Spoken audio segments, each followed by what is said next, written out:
তার রাজনৈতিক প্রজ্ঞা, মেধা, অভিজ্ঞতাকে কোনোভাবেই খাটো করে দেখবার কোনো উপায় নাই। তিনি মুখ ফসকে বলে ফেলেছেন পাবলিক খায়, কোট আনকোট পাবলিক খায় বলেই বলে ফেলেছেন, বিষয়টি তেমন না। তিনি জানেন যে তার দলের নেতা কর্মীদের হতাশা কতদূর। নিউ ইয়র্কের ম্যানহাটন থেকে আপনাদের সঙ্গে আছি আমি খালেদ মহিউদ্দিন, স্বাগত জানাচ্ছি। আপনারা জানেন যে বাংলাদেশ জামাত ইসলামের আমির সদ্যই লন্ডনে গিয়ে বিএনপির প্রধান দুই নেতা তারেক রহমানের সাথে সাক্ষাৎ করে এসেছেন। আমরা জামাত ইসলামের মুখে নির্বাচন সম্পর্কে একটি তারিখও শুনলাম। এখন জামাত ইসলামের নির্বাচন নিয়ে অবস্থান এবং অন্যান্য রাজনৈতিক অবস্থান নিয়ে আমরা কথা বলতে চাই। বাংলাদেশ জামাত ইসলামের সেক্রেটারি জেনারেল অধ্যাপক মিয়া গোলাম পারোয়ারকে পেয়েছি আমরা। জনাব মিয়া গোলাম পারোয়ার, আপনাকে আমরা আমাদের অনুষ্ঠানে স্বাগত জানাই। আপনি আমাদেরকে সময় দিয়েছেন, এসেছেন, সেজন্য আমাদের কৃতজ্ঞতা এবং শুভেচ্ছা জানবেন। আমাদের সঙ্গে আরো রয়েছেন বিএনপির আন্তর্জাতিক বিষয়ক কেন্দ্রীয় সহকারী আন্তর্জাতিক বিষয় সম্পাদক ব্যারিস্টার রুমিন ফারহানা। ব্যারিস্টার রুমিন ফারহানা, আপনাকেও ধন্যবাদ, সময় করে আমাদের অনুষ্ঠানে যুক্ত হয়েছেন, আমাদের কৃতজ্ঞতা জানবেন। অধ্যাপক মিয়া গোলাম পারোয়ার, আমরা আপনাকে প্রশ্ন করতে চাই যে আপনি জানেন 2024 সালে 5 আগস্ট ক্যান্টনমেন্টে বৈঠক থেকে শুরু করে অন্তর্বর্তী সরকারের সঙ্গে, সমন্বয়কদের সঙ্গে, জাতীয় নাগরিক পার্টির সঙ্গে আপনাদের বোঝাপড়া আমরা বেশি দেখেছি। যদি বোঝাপড়া নাও হয়, আপনাদের কথাবার্তা একই রকম আমরা মনে হয়েছে। বিপরীতে বিভিন্ন সময় আপনি নিজেও বিএনপির সমালোচনা করেছেন।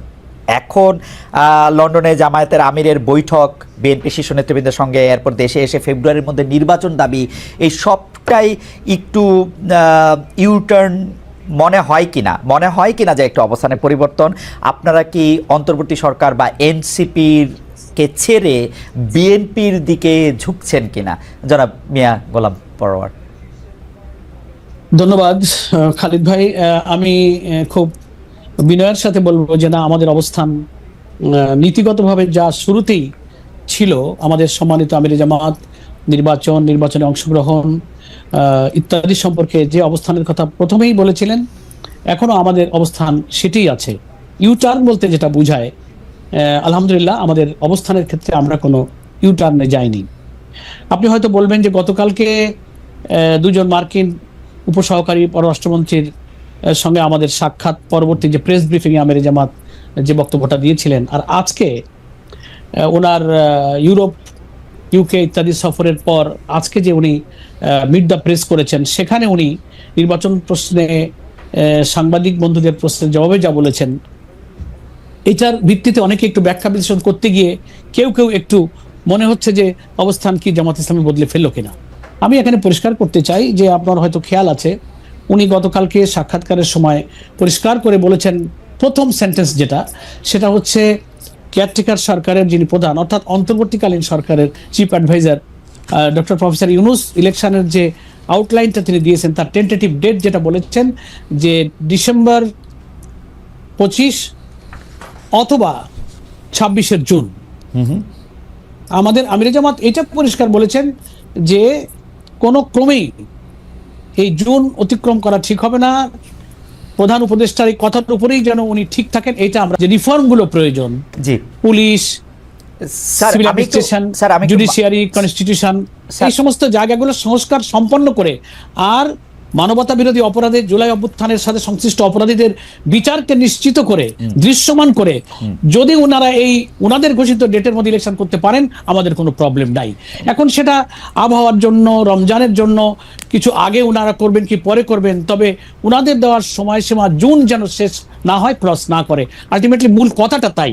এখন এখান থেকে অনেকে ব্যাখ্যা নানা রকম করতে পারে। না স্যার, এখানে আরেকটু যদি পরিষ্কার হওয়া প্রয়োজন, কারণ প্রফেসর ডক্টর মোহাম্মদ ইউনূস এই 2025-এর ডিসেম্বর থেকে 2026 পর্যন্ত জুনের এই সময়সীমা নির্বাচনের জন্য বেঁধে দিয়েছিলেন আসলে 2024-এর ডিসেম্বরে। মানে তিনি একটি প্রথম সাক্ষাৎকারে তিনি এটি বলেছিলেন। আজ আমরা এপ্রিল মাসের আজকে কত তারিখ? এই 17 তারিখে আমরা, আজকে 17 তারিখ, জি 17 এপ্রিলের 17 তারিখে এসে আমরা এটি নিয়ে আলোচনা করছি, কারণ জামায়াতে ইসলামী তখন কিন্তু প্রফেসর ইউনূসের ওই বক্তব্যের সাথে সম্মতি জ্ঞাপন করেন নাই। তারা তখনও নির্বাচনের সময় আসে নাই, নির্বাচনের সময় নিয়ে বিএনপি বাড়াবাড়ি করছে। আপনি নিজেও আসলে আপনার নিজের অনেক পলিটিক্যাল বক্তৃতা এটা বলেছেন। এই জন্য আমরা একটু জানতে চাইছিলাম এই শিফটটা এই সাক্ষাৎকার পরবর্তী কিনা, কারণ ডক্টর ইউনূস আগেও বলেছেন যে 2025-এর ডিসেম্বর থেকে উনি 2026-এর জুনের মধ্যে নির্বাচন চান। কিন্তু তখন আমরা জামাতে ইসলামীকে বলতে শুনেছি যে বিএনপি নির্বাচনের জন্য অস্থির হয়ে গেছে, এখনো আসলে নির্বাচনটা করা যাবে না। এখন আবার জামাতে ইসলামী বলতেছে যে না, 2025-এর ডিসেম্বর থেকে জুন পর্যন্ত যেহেতু উনি চেয়েছেন, আমরা চাই রমজানের আগে এটি শেষ করা হোক। তো এটি একটু শিফট কিনা অধ্যাপক? আমরা আবারও একটু আমি খালিদ ভাই বলি যে এটা শিফট এই অর্থে না, যে আপনার বোধহয় মনে থাকবে যে আমরা যতই নির্বাচন নিয়ে কথা বলেছি, কখনোই আমরা কিন্তু কোনো দিন, মাস, ক্ষণ, বছর কিন্তু কখনো আমরা বেঁধে দিইনি। আমরা বলেছি নির্বাচনটা ক্রেডিবল করার জন্য মাস, দিন, বছরের চেয়ে নির্বাচন নিরপেক্ষ হওয়াটা হচ্ছে ইম্পর্টেন্ট। এবং আমাদের আমিরে জামাতও বলেছেন যে আপনার সংস্কার কার্যক্রমটা, মিনিমাম ইলেকশনটা ফেয়ার করার জন্য যে সংস্কার তো অনেক করা দরকার। আমাদের রাষ্ট্রের সমস্ত অর্গানগুলো করাপ্ট হয়ে গেছে, পলিটিসাইজ হয়েছে। এটা এই অনির্বাচিত একটা ইন্টারিম গভর্নমেন্টের পক্ষে করা সম্ভব নয়, ইট উইল টেক টাইম। কিন্তু ইলেকট্রাল প্রসেসটাকে সুন্দর করতে যেটুকু প্রয়োজন, 5-6টা অর্গানকে হয়তো একটু রিফর্ম করতে হবে। আমরা বলেছি এইটুকু করতে যতটুকু সময় সরকারের প্রয়োজন, ওইটাই হচ্ছে যৌক্তিক, ওইটাই রিজনেবল, ওইটুকু সময় দিতে আমরা রাজি। সেটা ফেব্রুয়ারি হোক, মার্চ হোক, জুন হোক, গভর্নমেন্ট যদি উইদিন দ্যাট ডেট এটাকে রিফর্ম করে করতে পারে, we have no complain, we are ready. Okay, কিন্তু আপনার কথা থেকেই বোঝা যাচ্ছে যে আপনারা আগে কোনো ডেট দেন না, এখন আপনারা ডেটের ব্যাপারে কথা বলছেন। এইটুকু শিফট কি আপনারা মানছেন কিনা? মানে অনেকে, কেন আমি প্রশ্নটা করছি, অনেকে বলছেন যে আপনারাই এনসিপিকে বা বৈষম্য বিরোধী ছাত্র আন্দোলনকে বলতেছিলেন যে এখন আসলে আপনারা নির্বাচন চান না, নির্বাচন পরে হোক, আগে সংস্কার হোক, আগে বিচার হোক, তারপরে নির্বাচন হোক। এখন আপনারা বলে অনেকে বলছেন যে এনসিপি থেকে আপনাদের যে সমর্থনের হাত সেটি আপনারা সরিয়ে নিয়েছেন, আপনারা এখন আবার বিএনপির দিকে ঝুঁকছেন। এটি একটি বলা আর না, আমরা এটাকে শিফট না বলে আপনি এইভাবে বলতে পারেন যে প্রধান উপদেষ্টা ঘোষিত যে ডেডলাইনের মধ্যে ইলেকশন করতে গেলে সেই সাক্ষাতের পরে এসে আবার একটু আলোচনার ভিন্ন মোড় নিচ্ছে, একটু ভিন্ন। আমরা সাক্ষাৎকারের প্রসঙ্গটিতে আসছি। আপনি নিশ্চয়ই খেয়াল করেছেন, আমি জানি যে বাংলাদেশের রাজনীতির আপনি একজন খুবই রাজনীতিবিদদের পাশাপাশি আপনি একজন রাজনৈতিক বিশ্লেষকও বটে। আপনার লেখালেখি, পড়াশোনাতে বোঝা যায়। আমরা দেখেছি যে অনেকে এই দাবি তুলছেন যে ডক্টর ইউনূসের সরকারের 5 বছর থাকা দরকার, ডক্টর ইউনূসের আরও অনেকদিন ক্ষমতায় থাকা দরকার। আপনারা কি এই বক্তব্যের সাথে সমর্থন দেন, বা আপনারাও কি মনে করেন যে ডক্টর ইউনূস আর একটু বেশি সময় থাকলে ভালো হতো?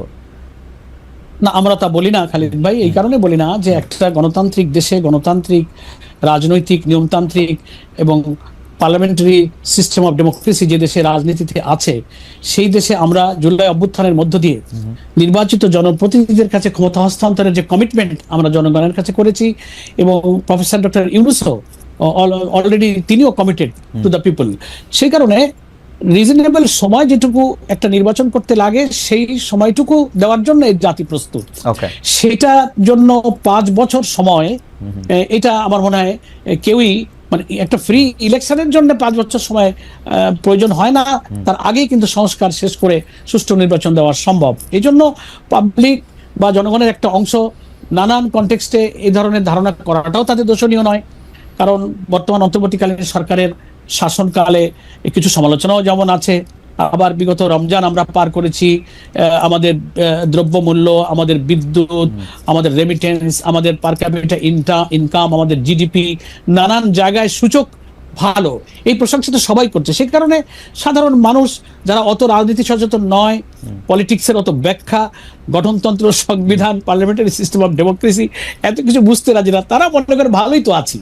সেই কনসেপশনে একটা পাবলিক পারসেপশন হতেই পারে, আমরা এটাকে কখনো দোষণীয় বলে করি না। কিন্তু বিং এ পলিটিক্যাল পার্টি, আমাদের সংবিধান, আমাদের গঠনতন্ত্র, এগুলোর দিকে নজর রাখলে আমাদের কথা তো নিয়মতান্ত্রিক, আমাদের সংবিধান, আমাদের সাংবিধানিক এবং পার্লামেন্টারি সিস্টেমের দিকে তাকিয়ে একটা অন্তর্বর্তীকালীন সরকার আসলে তার কি দায়িত্ব, তিনি কি কমিটমেন্ট জাতির কাছে দিয়েছেন, সেগুলো সামনে রেখে আমাদের কথা বলতে হয় না। সেজন্য আমরা আমাদের কথা বলছি যে আমরা নির্বাচনমুখী দল, আমরা একটা নির্বাচন সুষ্ঠুভাবে করতে যতটুকু গ্রহণযোগ্য সময় আমরা সরকারকে তা দিতে রাজি। অলরেডি গভর্নমেন্ট ইতিমধ্যে একটা টেন্টেটিভ আইডিয়া দিয়ে দিয়েছেন, আমরা তার উপরেই যেন সরকার ঠিক থাকে, এই জন্য আমরা এটাই বলেছি, এটি আমাদের। মিয়া ভাই, স্যার, জিনিসটা যেটা হইলো, আমরা এতদিন পর্যন্ত আমার আন্ডারস্ট্যান্ডিং ছিল যে জামায়াতে ইসলামের একটা আন্ডারস্ট্যান্ডিং হইলো যে যদি এখন ভোট হয় তাহলে জামায়াতে ইসলামী হয়তো পাওয়ারে আসবে না, পাওয়ারে আসবে হচ্ছে বিএনপি, বরং এই সরকার ক্ষমতায় থাকলে জামায়াতে ইসলামী যেগুলি যেগুলি করতে চায়, বিভিন্ন বিশ্ববিদ্যালয়ে ভিসি দেওয়া, বিভিন্ন জায়গায় তাদের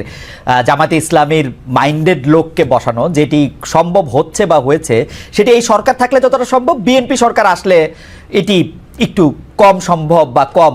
এই জায়গা থেকে কি এই সরকারের প্রতি এক ধরনের সহানুভূতি, এক ধরনের সমর্থন ছিল, এরকম অনেকে মনে করতেছেন? এটা আমার মত না, আমি সবগুলি মতকে একসাথে এটা বললাম যে জামাত ইসলামী তো এখনই যতটা পাওয়ারে আসে, অন্য একটা দল যদি পাওয়ারে আসে তাহলে তো জামাত ইসলামী এতটা পাওয়ারফুল থাকবে না। আপনি জামাত ইসলামীকে কোথায় পাওয়ারে দেখলেন? আমি তো এত দেখি না। আমরা কত মানুষের কত অনুরোধ করি, হ্যাঁ, কত সুবিধা অসুবিধা দূর করার জন্য বলি, আমাদের কত 10টা বললে একটা হয়তো শোনে।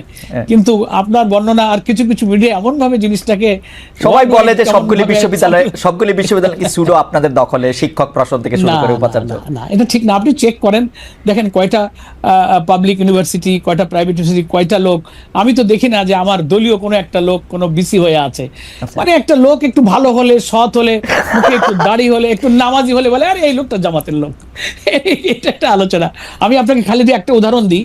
আমার ডিসি একবার খুলনা, আমি তখন মোস্ট প্রবাবলি এমপি ছিলাম, তো কিছু ঠিকাদার কন্ট্রাক্টররা নানান ভাবে, ওরা তো আনডিউ প্রিভিলেজ চায়, তার কাছে গিয়ে কিছু তাদের বিল টিল আনার জন্য গিয়েছে। তো গিয়ে বলছে যে ডিসি সাহেবকে যে স্যার আমাদের এই কাজগুলো একটু করে দেন, আমরা আপনাকে, ওরা আনডিউ কিছু প্রিভিলেজ দেওয়ার জন্য কিছু অফার টফার দিয়েছে আর কি। কিন্তু ডিসি সাহেব সৎলোক ছিলেন, উনি একেবারেই রিফিউজ করেছেন এবং খুব অসন্তুষ্ট হয়েছেন। ওই লোকগুলো ফেরত এসে আমাকে বলছে, পরোয়ার ভাই, খুলনার যে ডিসি এ বেটা জামাত করে কেন? আমরা একটু কিছু টাকা দিতে চাইলাম, টাকা নিতে চাইলো না, অথচ ডিসি সাহেবকে আমি চিনতাম। কখনোই সে কোনো দলীয় কোনো কিছু লোক না, আমাদের কোনো দলীয় লোক না, একটা ভদ্রলোক, একটা অনেস্ট পার্সন। তো এই জন্য খালিদ ভাই, এটা একটা পারসেপশন হয়েছে যে লোকটা একটু নামাজি হলে, সৎ হলে, মিথ্যা না বললে, চলাফেরা যদি একটু পরিচ্ছন্ন পরিশুদ্ধ মনে হয়, বলে ও জামাত হয়ে গেছে। এটা থেকে কিছু তো লোক থাকে, কথা একটু পাইলে বলে এমনি তো নাচুনে বুড়ি, তারপরে আবার ঢোলের বাড়ি, ঢোলের বাড়ি দিলে বুড়ি আবার নাচে।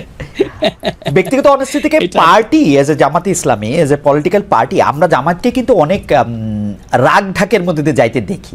উদাহরণ দেই পারার ভাই, সেইটা হচ্ছে যে লন্ডনে খালেদা জিয়া এবং তারেক রহমানের সঙ্গে জামায়াতের আমিরের সাক্ষাৎ হয়েছে গত রোববার, কিন্তু মিডিয়াতে এটা আসছে হচ্ছে মঙ্গলবার। না জামায়াতে ইসলামী না বিএনপি কোনো পক্ষ থেকেই কিন্তু আনুষ্ঠানিকভাবে এটা কিছু বলা হয় না। আমাকে আমার সাংবাদিক বন্ধুরা বলছে, আপনাদের সাথে আনুষ্ঠানিক যোগাযোগ করলেও বিষয়টা নিয়ে আপনারা মন্তব্য করেন নাই, অস্বীকার করেন নাই। সংবাদ সম্মেলনে প্রথম আমরা দেখলাম জামায়াতের আমির আনুষ্ঠানিকভাবে বিষয়টা বলতেছেন। তো আমাদেরও অনেক বিশ্লেষক এরকম বলতেছেন যে আপনারা যেহেতু ওইখানে একটা আসন ভাগাভাগি, পলিটিক্যাল ম্যাপিং, এগুলি নিয়ে আপনারা কথা বলতে গেছেন, সেই জন্য আপনারা বিষয়টাকে নিয়ে আর একটু লম্বা সময় করতে চাইছেন।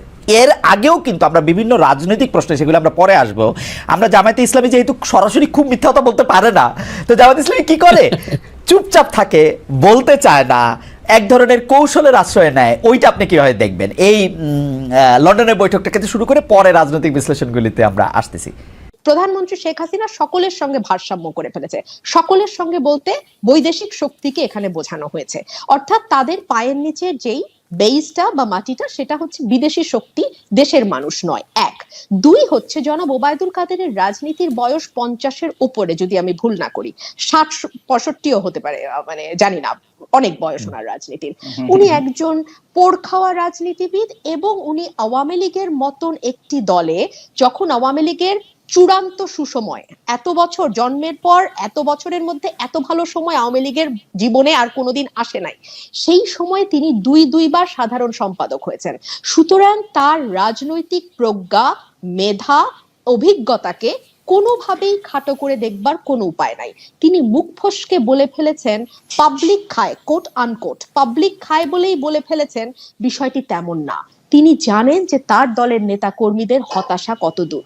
তিনি জানেন ভিসা নীতি বলেন, স্যাংশন বলেন, এটাকে আমরা তুড়ি মেরে প্রধানমন্ত্রী উড়িয়ে দেওয়ার যতই চেষ্টা করুন না কেন, ওনার দলের কর্মীরা ভীত, সন্ত্রস্ত, এবং যেই কর্মীদের কথা হাবিবে মিল্লাত ভাই বলছেন, সেই কর্মীরা তো আছেই আছে, সেই সঙ্গে তাদের যারা নির্দেশদাতা, যাদের প্রশ্রয়ে আশ্রয় এবং সরাসরি সহযোগিতায়, প্রত্যক্ষ এবং পরোক্ষ সহযোগিতায় ভোট ডাকাতিটা সম্পন্ন হয়, সেই নির্দেশদাতাদের অবস্থা সত্যি শোচনীয়। যে কারণে প্রধানমন্ত্রী আমলা বা প্রশাসনের কর্মকর্তাদের সঙ্গে যখন ভিসা নীতির পর প্রথম বৈঠক করেন, তিনি তাদের সাহস দেবার জন্য বলেছিলেন, সকলের মুখ এত গোমরা কেন, একটু হাসি খুশি থাকবেন, ভিসা নীতি হয়েছে তো কি হয়েছে। অর্থাৎ প্রধানমন্ত্রীও জানেন যে যারা আমলা বা প্রশাসনে আছেন তাদের মানে অনেকেরই ভয়ে ধরে গেছে, এবং গণমাধ্যমে এসছে যে কতজন আমলার কতজন সন্তান বিদেশে থাকে, এটা তো আসলে একটা সংখ্যা, একটা প্রিন্ট মিডিয়ার আসা একটা সংখ্যা। প্রকৃত অবস্থা তো আসলে আরো খারাপ, কারণ আমরা জানি না এমন অনেক কর্মকর্তা কর্মচারী আছেন যারা এই 15 বছরে অস্বাভাবিক রকম অর্থবিত্তের মালিক হয়েছেন। তারা কোন পথে অর্থবিত্তের মালিক হয়েছেন সেটা আমি আপনি সকলেই জানি, এবং বাংলাদেশে অর্থবিত্তের মালিক হওয়ার পর প্রথম যেই খায়েশটা হয় সেটা হচ্ছে বিদেশে পরিবারকে সেটেল করে দেওয়া। স্ত্রী পুত্র কন্যা পরিবার বিদেশে চলে যাবে, আমি পরে গিয়ে তাদের সঙ্গে রিটায়ারমেন্টের পর জয়েন করব। সেটা যদি বন্ধ হয়ে যায়, সেটা ডিসি বলেন, এসপি বলেন, কিংবা এর চেয়েও মানে নিচের লেভেলের কোনো কর্মকর্তার কথা বলেন, তাদেরও কিন্তু মাথা নষ্ট হয়ে যাওয়ার মতন অবস্থা হবে ভিসা নীতিতে। সুতরাং শুধু দলের কর্মীকে চাঙ্গা করার বিষয় নয়, কিন্তু এই ভিসা অ্যাপ্লিকেশনের মধ্যে কারা বিদেশে যেতে চাইছেন তাদের সংখ্যা কতটুকু, পার্সেন্টেজ কতটুকু, সেটা একটা প্রশ্ন। এক। দুই হচ্ছে নির্দেশ একটা বড় বিষয়। আপনি যখন সরকারি চাকরিতে আছেন, হ্যাঁ আপনি অবশ্যই কোনো অবৈধ নির্দেশ পালন করতে বাধ্য নন, অবশ্যই নন, কিন্তু বাংলাদেশের প্রেক্ষাপটটা কি? বাংলাদেশের প্রেক্ষাপট হচ্ছে যখন যেই সরকার বা যেই দল ক্ষমতায় থাকে তাদের সকল নির্দেশ বৈধ অবৈধ অতি অবৈধ কোনো কিছুই ফেলবার মতন বা সেটাকে মানে নাকচ করবার মতন শক্তি আমাদের প্রশাসন বা পুলিশ দেখাতে পারে না। এবং এখন যেহেতু 15 বছরে ভয়ানক রকম দলীয়করণ হয়েছে এবং প্রশাসন এবং পুলিশে যারা চাকরি করেছেন তারা দীর্ঘ সময় এই সরকারের আন্ডারে চাকরি করার ফলে নানান রকম মানে এটা মিউচুয়াল বেনিফিটের মতো, তারা সরকারকে ক্ষমতায় রেখেছে, সরকারের কাছ থেকে নানান রকম ন্যায্য অন্যায্য সুবিধা তারা ভোগ করেছে। সুতরাং এই সরকারকে রাখাটাও কিন্তু পার্ট অফ দেয়ার রেসপন্সিবিলিটির মধ্যে চলে এসেছে, মানে নিজের অস্তিত্ব রক্ষার জন্য। আপনি অনেক পুলিশ সিনিয়র অফিসারকে দেখবেন যারা বলছে যে কিছু যায় আসে না, মানে ফর এক্সাম্পল আমি ডিবি মনিরুল সাহেবের কথা বলতে পারি, তিনি বোধহয় এখন ডিবিতে নাই, তিনি খুব এক্সপ্লিসিটলি আওয়ামী লীগের পক্ষে বড় গলায় ক্যাম্পেইনের মতো করে কথা বলেছেন এবং বিএনপির ব্যাপারে ওপেনলি বেশোদ্গার করেছেন। এটা কিন্তু আমরা এই দীর্ঘ সময় উনি জবে ছিলেন এরকম কিন্তু ওনার অ্যাটিটিউড আমরা দেখি নাই। সুতরাং অনেকের মধ্যে এক ধরনের ডেসপারেশনও আমরা, দল একটা, প্রশাসন একটা, পুলিশ একটা, সরকার একটা, নির্বাচন কমিশন একটা, এরকম আর বেশ কিছু পক্ষ মিলে একটা নির্বাচন অনুষ্ঠিত হয়। আমি কিন্তু বলিনি পুরা প্রশাসন ভিসা নীতির কারণে একেবারে স্ট্রেইট মানে four corners of the book ওই লাইনে চলবে, বইয়ে যা লেখা আছে আইনে যা বলা আছে একেবারে সেভাবে চলবে না, আমি সেটা বলিনি। তারা ধাক্কা খেয়েছে ঠিকই, কিন্তু তারা এখন মেজার করবে যে এই সরকারকে আরেকবার ক্ষমতায় আনাটা তাদের জন্য বেশি গুরুত্বপূর্ণ নাকি ভিসা নীতি। সুতরাং এই ব্যালেন্স একটা বিষয়। দ্বিতীয়ত হচ্ছে সরকারের ট্রিমেন্ডাস চাপ, যেই দলটি ক্ষমতায় আছে এখন তাদের একটা ট্রিমেন্ডাস চাপ থাকবে প্রশাসনের উপরে যে তোমাকে আমরা এতদিন তোমার এই অন্যায় এই অন্যায় এই অন্যায় আমরা সহ্য করেছি, এখন আমাদেরকে তার সেটার মূল্য চুকাতে হবে তোমাদের। তিন হচ্ছে দলের নেতাকর্মী, সাধারণ নেতাকর্মী যারা ভোট চুরির কাজের সঙ্গে সরাসরি সম্পৃক্ত থাকে তারা মাঠে অ্যাক্টিভ থাকবে। যেটা হাবিবুল্লাহ ভাই বলছিলেন যে একজন আরেকজনের মুখের দিকে তাকাচ্ছে, আমি তো 5 বছরে আমেরিকা যাওয়ার চিন্তা করি না। গ্রাম বা প্রত্যন্ত অঞ্চলে যারা কর্মী আছেন, যারা ইউনিয়ন ওয়ার্ড লেভেলের কর্মী আছেন, উপজেলা জেলা পর্যায়ের কর্মী আছেন, তারা হয়তো সত্যি আমেরিকা যাওয়ার চিন্তা করছেন না। একটা ভিসা নীতি দিয়ে পুরো নির্বাচনটিকে 14-18 যেই জায়গায় আমরা নির্বাচন ব্যবস্থাকে নিয়ে গেছি সেখান থেকে পুরো মানে ঘুরে গিয়ে একটা সুষ্ঠু নির্বাচনের জায়গায় একটা ভিসা নীতি তৈরি করে দিবে, এটা এই অবস্থা এখনো থেকে একটা কথা বলে এসেছি যে বিদেশের শক্তির উপর নির্ভর আমরা করছি না, আমাদের শক্তি হচ্ছে দেশের মানুষ। আমাদের মহাসচিব কিছুদিন আগেই খুব স্পষ্ট করে বলেছেন যে এইবারের আন্দোলন বা এবারের যেই মানে নির্বাচন সুষ্ঠু করবার যেই আন্দোলন আমরা করছি এটা নির্ধারণ করবে আগামী বাংলাদেশ আসলে কোন দিকে যাবে। বাংলাদেশ কি গণতন্ত্রের পথে হাঁটবে? মানুষ কি ভোট দিতে পারবে? মানুষ কি মন খুলে কথা বলতে পারবে? তার বাক স্বাধীনতা নিশ্চিত হবে? গুম বিচার বহির্ভূত হত্যা মুক্ত মানবাধিকার প্রতি সম্মান রাখা একটা বাংলাদেশ কি আমরা পাবো?